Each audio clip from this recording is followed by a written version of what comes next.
His first executive orders aims to help sexual harassment victims, but critics warn a new set of rules just passed in the state Senate will make it harder, not easier, for victims of sexual harassment to come forward. 11 Alive's John Schierick is at the state capitol. He has more on the story for us.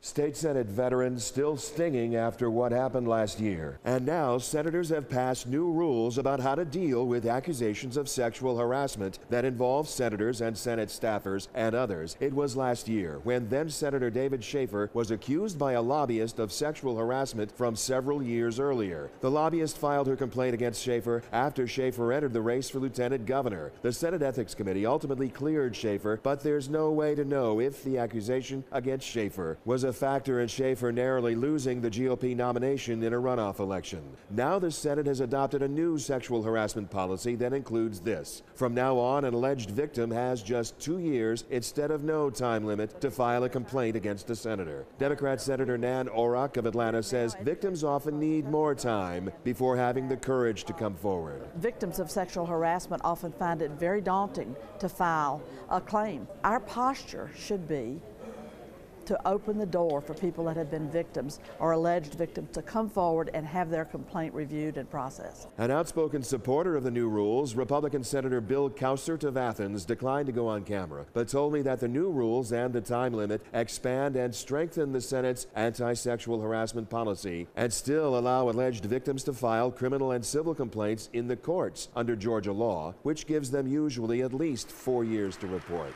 The same day the Senate took up sexual harassment, so did Governor Brian Kemp. On Kemp's first day in office, he signed an executive order requiring every executive branch employee to go through training once a year on the state's sexual harassment policy. And his executive order protects alleged victims from retaliation, and it makes it easier for them to come forward, such as having trained employees in their departments to take confidential complaints. The governor's executive order again applies to executive branch employees, not to state senators or legislative employees. Yeah, I applaud that executive order. I regret that the Senate leadership did not see it that way. The new rules and policies against sexual harassment in the legislature and the new policies in the executive branch take effect immediately. At the state capitol, John Schierick, 11 Alive News. Our Super Bowl countdown in Atlanta.